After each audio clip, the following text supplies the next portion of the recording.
ভারী বর্ষণের ফলে কক্সবাজারে পাহাড় ধসে শিশুসহ 2 জনের মৃত্যু হয়েছে। এ নিয়ে বিস্তারিত জানাতে কক্সবাজার থেকে যুক্ত হচ্ছেন সহকর্মী সৌরভ দেব। সৌরভ, কখন এই ঘটনা ঘটে, এখন উদ্ধার কার্যক্রম চলছে কিনা জানাবেন।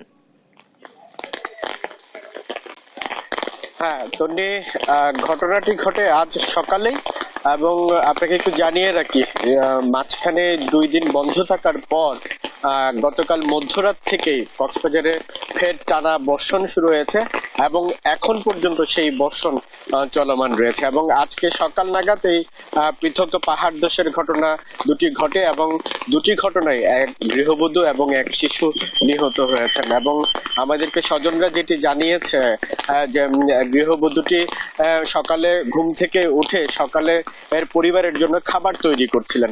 ঠিক সেই সময় আসলে এই পাহাড় ধসের ঘটনাটি ঘটে এবং সেখানেই ঘটনাস্থলেই তিনি নিহত হয় এবং আরেকটি যে ঘটনাটি সেটি পাহাড়ের ধসেই এই মাটির দেয়ালের উপর পড়ে এবং দেয়ালটি চাপা পড়ে ওই শিশু নিহত হয় এবং দুটি ঘটনাই খুবই মর্মান্তিক এবং ফায়ার সার্ভিস যেটি বলছে যে কক্সবাজারের প্রায় পাহাড়ি এলাকাগুলোতে পাদদেশে 2.5 লাখের মতো মানুষ বসবাস করে এবং তাদেরকে প্রতিনিয়তই তারা সতর্ক করছেন যেন নিরাপদ স্থানে চলে যায় ভারী বর্ষণ হলেই।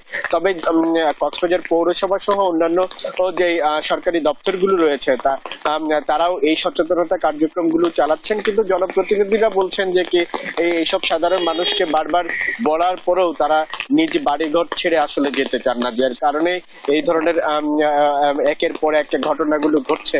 একটু জানিয়ে রাখি যে গেল 1 মাসে কক্সবাজারে প্রায় অর্ধশতাধিক পাহাড় ধসের ঘটনা ঘটেছে এবং এতে রোহিঙ্গা ক্যাম্প সহ কক্সবাজারের পৌর এলাকার স্থানীয় যে এলাকাগুলো রয়েছে সেখানে এই ঘটনাগুলো ঘটেছে এবং 16 জনের মতো প্রাণহানির ঘটনা ঘটেছে।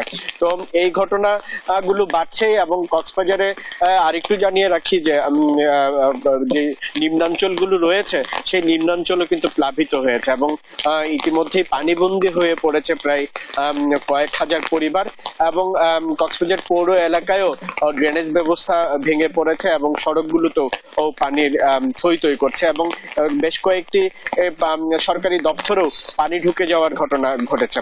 তো তন্নি, কক্সবাজার থেকে আমার কাছে এই ছিল সর্বশেষ। সৌরভ, আপনাকে ধন্যবাদ। দর্শক, কক্সবাজার থেকে পাহাড় ধসের ঘটনা জানাচ্ছিলেন আমাদের সহকর্মী সৌরভ দেব।